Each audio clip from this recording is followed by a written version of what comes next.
Vande Mataram, Vande Mataram. BMS की क्या पहचान, त्याग, तपस्या और बलिदान। बीएमएस की क्या पहचान, त्याग, तपस्या और बलिदान। भारत माता की जय। दोस्तों नमस्कार, मैं प्रकाश सिंह भारतीय मजदूर संघ के इस मंच से आपका फिर एक बार स्वागत करता हूं। आज इस आंदोलन का जो क्रमिक भूख हड़ताल चल रहा है इसका 18वां दिन है, लेकिन बाल्को मैनेजमेंट के कान में अभी तक जूं नहीं रेंग रही है और लगातार नई नई साजिशें करके मजदूरों का मनोबल तोड़ने के प्रयास में लगे हुए हैं। उन प्रावधानों के तहत भी इन्हें लेटर दिया जा रहा है जिनके तहत इन पर कार्रवाई कभी हो ही नहीं सकती। जो प्रावधान इन पर लागू है ही नहीं, उन प्रावधानों को ठेकेदारों के माध्यम से लेटर भिजवाया जा रहा है। आज क्या क्या दिन भर हुआ, कल से आज तक की सारी एक्टिविटी मैं आपको बताऊंगा। तब तक अपने साथियों से मिल लेते हैं, कुछ बातें कर लेते हैं। के सामने वो बैनर लगा हुआ है जिस पर लिखा हुआ है धरना प्रदर्शन बाल्को कर्मचारी संघ।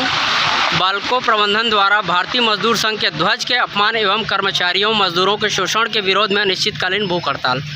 और ये यहाँ पर इन्होंने लगा कर रखा है वेदांता अंग्रेजी शासन और मजदूर विरोधी नीति के खिलाफ भूख हड़ताल का आज 18वां दिन। ये क्रमिक भूख हड़ताल है जिसमें सभी मजदूर सुबह 8 बजे से लेकर के शाम के 6 बजे तक, जैसा माननीय न्यायालय का आदेश था, शाम को 6 बजे तक ही ये सारे मजदूर यहाँ बैठते हैं और शाम को 6 बजे के पश्चात ये भूख हड़ताल जो है समाप्त कर दी जाती है। फिर अगले दिन यह क्रम जारी रहता है। इस तरह से लगातार यह 18वां दिन है। और सामने हैं हमारे पांडे भैया, दोनों पांडे जी सामने बैठे हैं और दुबे जी बैठे हैं पीछे। सोनी भैया हैं, हमारे शरद नायर भैया, दीपक भैया, अमित भैया और पांडे भैया पीछे, उमेश भाई जी। ऐसे करके सारे मजदूर यहाँ पर बैठे हुए हैं। तो आइए जानते हैं कि आज और कल इन 2 दिनों में इन्हें क्या क्या लेटर मिले हैं और क्या वो लेटर इनके ऊपर जिन प्रावधानों के तहत कार्रवाई की बात कही गई है, क्या इनके ऊपर वो प्रावधान लागू होते हैं। आइए चलते हैं, अपने कुछ साथियों से बात करेंगे जिन्हें वो लेटर मिले हैं। क्या नाम है आपका? मेरा मनीष कुमार पांडे। मनीष पांडे जी, आप बताइए कि ये लेटर जो है आपको कब मिला? मेरे को आज 10:30 बजे सुबह मिला। इसका मैंने इनको प्रति भेजा है, जवाब लिख के आपने दे दी। मेरे ऊपर बाल्को का स्थायी आदेश, पंजीकृत जो स्थायी आदेश है वो प्रभावशील है और ये नियम विरुद्ध जो लेटर हमारे कंपनी द्वारा भेजा गया है ये सरासर गलत है और ये जो नियम है इनके ऊपर लागू नहीं होता कंपनी के ऊपर। हमारे ऊपर जो बाल्को का स्थायी पंजीकृत जो आदेश है वो प्रभावशील है लेबर कोड से कि इन साथियों को, इन मजदूरों को, श्रमिक साथियों को तत्काल प्लांट में ड्यूटी ज्वाइन कराया जाए। लेकिन इसमें भी बाल्को प्रबंधन का तानाशाही रवैया सामने आ रहा है और अगर हमारा यहाँ पर अगर सुनवाई नहीं होता है तो हम भी हमारे ऊपर भी लास्ट ऑप्शन है कि भाई सरकार से हम यही विनती करते हैं कि हमको इच्छा मृत्यु का आदेश हमको दिया जाए। ट्राई करके मतलब हमको हमारे ऊपर इतना प्रताड़ित कर दिया गया है कि मानसिक तौर से यहाँ तक परिवार में भी बाल बच्चे से लेके सब बहुत प्रताड़ित है। दिल से मेरे को बहुत बेकार लग रहा है कि ये बाल्को का जो तानाशाही रवैया है ये अभी भी कायम है। अन्य श्रम न्यायालय का आदेश का भी अवहेलना किया जा रहा है, जिससे काफ़ी बाल्को के श्रमिक भाई लोग भी हमको विरोध व्याप्त है। क्या आप वो लेटर हमको दिखा सकते हैं जो मैं दिखा सकता हूँ, जो ठेकेदार के माध्यम से आपको भेजा गया है? बिल्कुल मैं आपको दिखा सकता हूँ letter.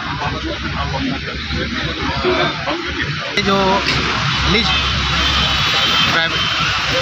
Lease aluminium service private limited के द्वारा मेरे को लेटर दिया गया है जो कि सरासर गलत है।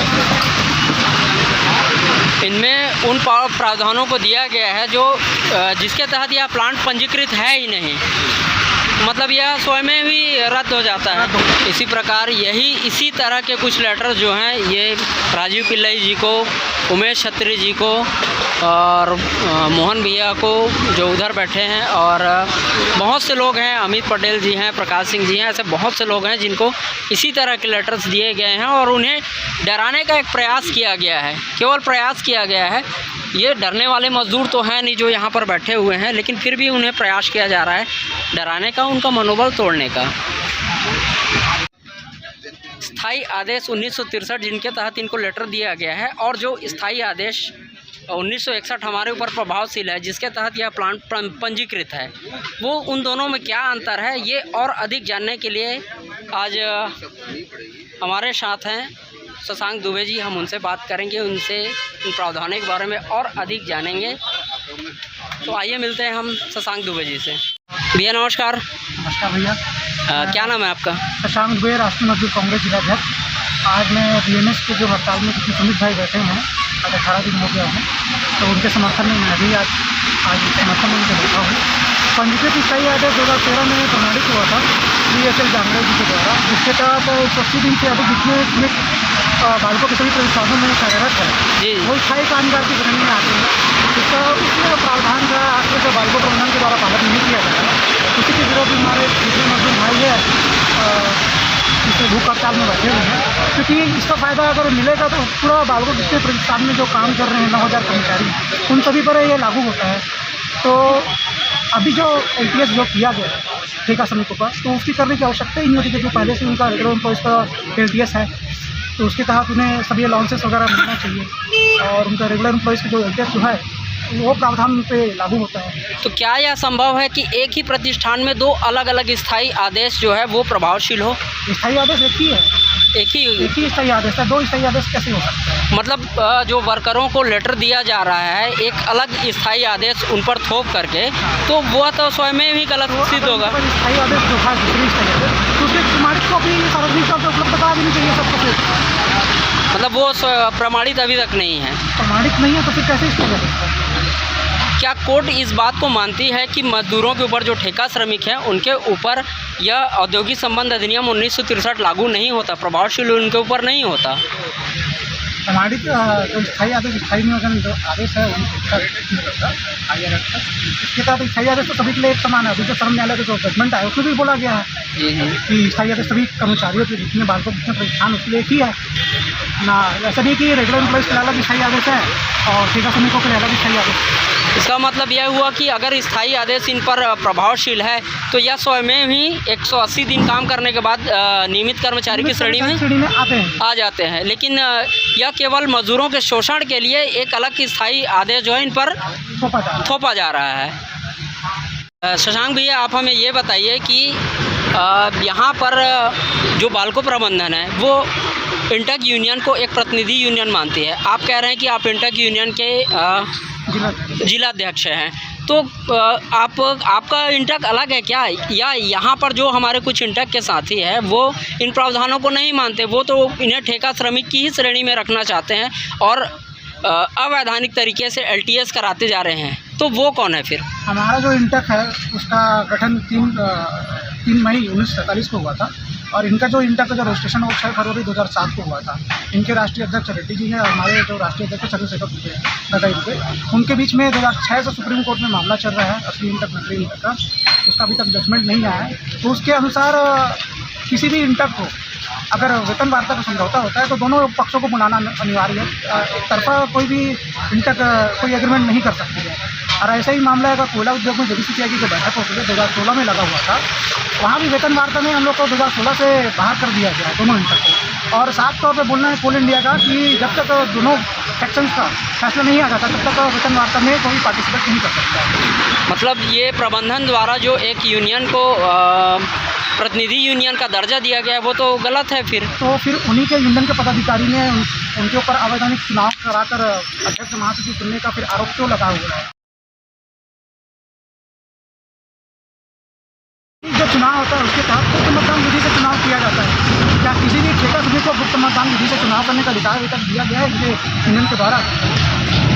मतलब सदस्य तो वो भी हैं ठेका श्रमिक यदि हैं तो स्थायी आदेश के तहत तो सदस्य वो भी हैं इंटक यूनियन के, सदस्य उनके तो अब मतदान करने का अधिकार। करने का उनको पूर्ण अधिकार है। जी जी जी जी। और आज तक उनको मतदान करने का पूर्ण अधिकार दिया ही नहीं गया है। और औद्योगिक संबंध संहिता 2020 के केंद्रीय वाणिज्य कार्य यूनियन 2021 का के प्रावधान 14(1) से 14(4) के तहत जिस यूनियन में 30% कर्मचारी है किसी औद्योगिक प्रतिष्ठान के, वो वार्ताकारी यूनियन के तौर पे उसको माना जाएगा।